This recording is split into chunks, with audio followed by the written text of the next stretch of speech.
Welcome, ladies and gentlemen, to The Moody Reel. This is where I review new movies, new television shows, and new seasons of television shows. But this time, it's the Netflix original, Bright.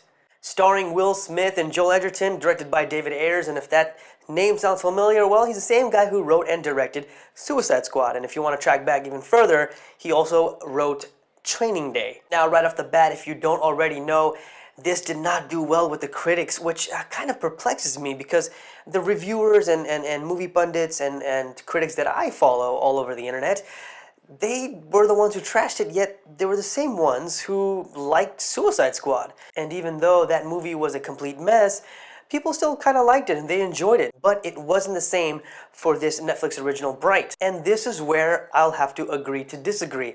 I actually liked the movie. That wasn't that bad the critics are making it out to be.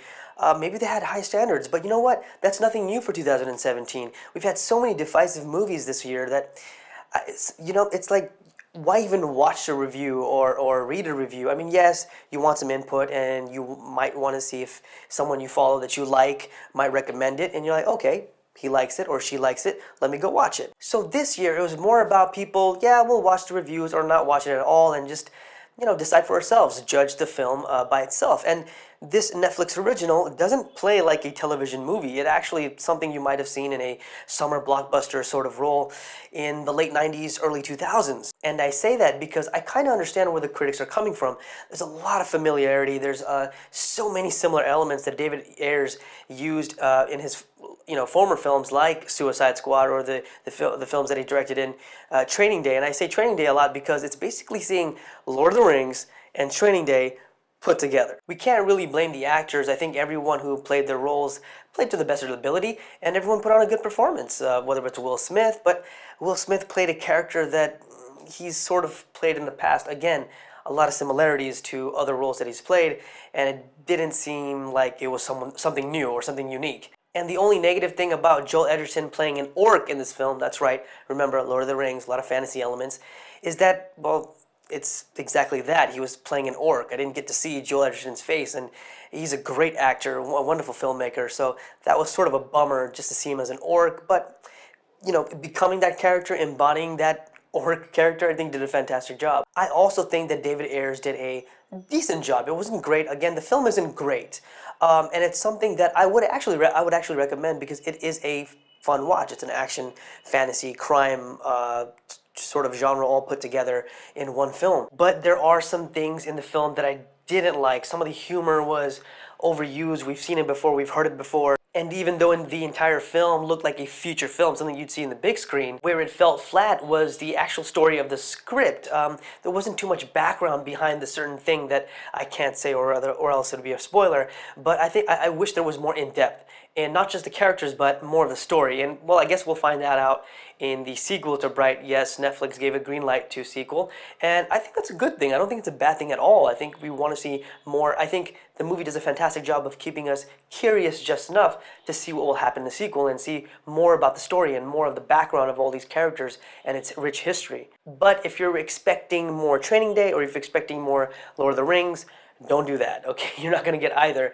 It's just a really mix of both and so many other things that we've seen in the past before. Again, it's nothing groundbreaking or revolutionary. It's just a fun, unique take on crime and our political climate, whether it be, racial tension and racial divide that's been going on in our world even today, which is pretty sad. But a lot of that is reflected in this film, and I think it was executed quite well when it comes to that portion of the film. So it didn't really knock it out of the park, but I don't think it was a complete disaster either.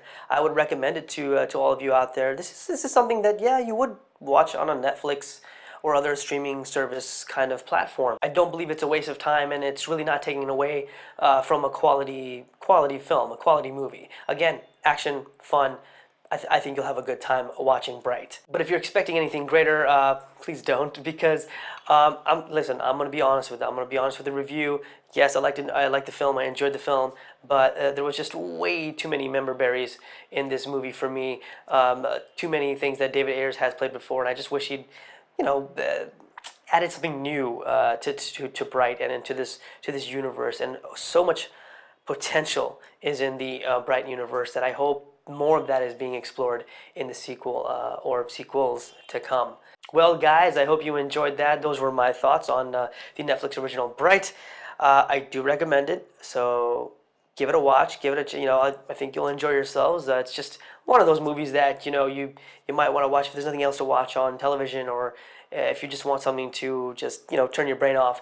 This is a good watch. It's fun. It's fun. I think it's fun enough for you guys to watch it, so I'm pretty sure you'll enjoy it. And as usual, guys, like, share, and subscribe. Hope you guys enjoyed this, and until next time, here on the Moody Reel, or even on Take Two, here on Moody Vintage TV. Have a great time at the movies. I'll catch you next time.